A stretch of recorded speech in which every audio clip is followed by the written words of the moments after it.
Chapter number 6 topic है आपका DNA. जैसे पिछले वीडियो में हमने पढ़ा था न्यूक्लिक एसिड, तो डीएनए आपका एक प्रकार का न्यूक्लिक एसिड है डीएनए, यानी कि डीऑक्सी राइबो न्यूक्लिक एसिड। तो डीएनए एक अनुवांशिक पदार्थ का कार्य करता है सभी जीवों में, इसलिए इसे अनुवांशिक पदार्थ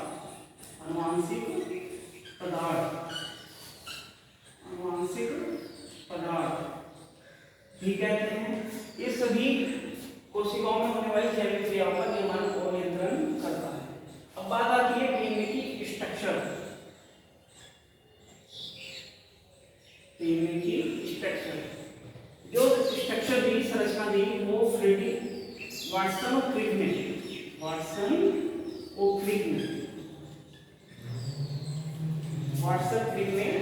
डीएनए की संरचना दी, जिसे डीएनए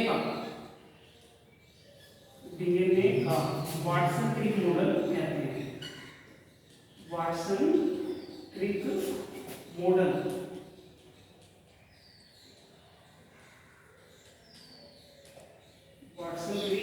कहते हैं। अब इन्होंने डीएनए की संरचना का अध्ययन करने पर पाया कि डीएनए एक, चित्र के माध्यम से समझते हैं हम, डीएनए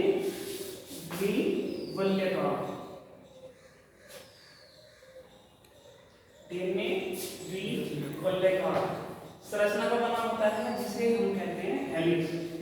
क्या कहते हैं? हेलिक्स।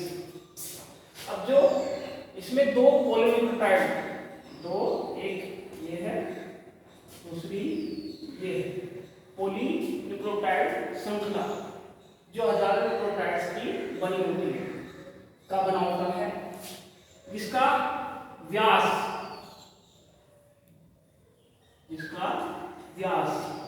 आपका 20 एंगस्ट्रॉम होता है। त्रिज्या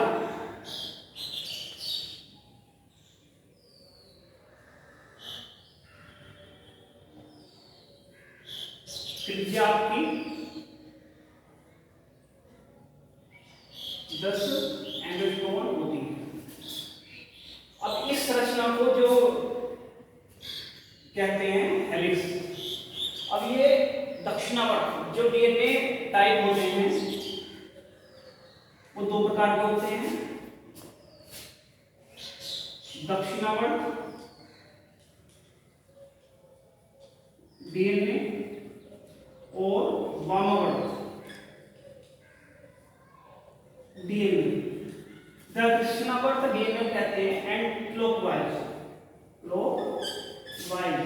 यानी कि इसका कुंडलन जो होता है वो घड़ी की दिशा में होता है। दूसरा वामावर्त डीएनए, इसका जो कुंडलन होता है एंटी क्लॉकवाइज,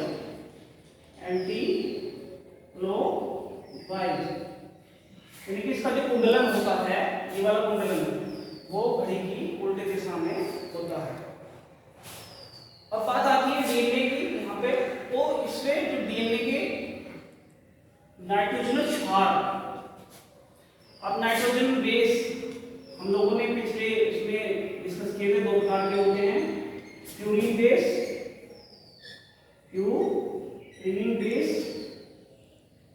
और pyrimidine बेस।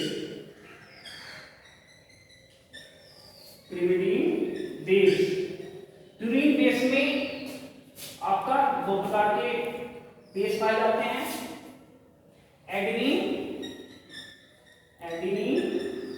और गुआनिन। और pyrimidine बेस में दो प्रकार के नाइट्रोजन क्षार पाए जाते हैं, थाइमिन और साइटोसिन।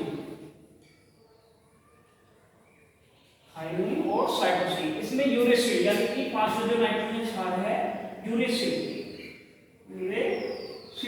का अभाव होता है, जो हमारे न्यूक्लिक एसिड आरएनए में न्यूक्लिक एसिड का काम करता है, जो थाइमिन के स्थान पर यूरेसिल आ जाता है आरएनए में। बात आती है ये जुड़े कैसे होते हैं नाइट्रोजन क्षार, तो ये एडेनिन से आपका थाइमिन, एडेनिन से thymine, hydrogen double bond, hydrogen double bond जिन्हें फास्फोडाइएस्टर बंध भी कहते हैं। यानी एडेनिन से जुड़ेगा थाइमिन,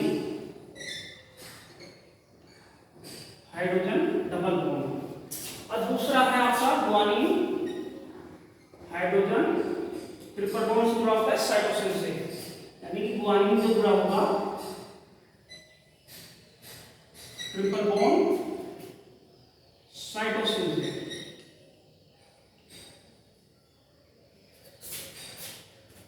अब इसकी संरचना T A C G T A इस प्रकार बना लेंगे, जी सी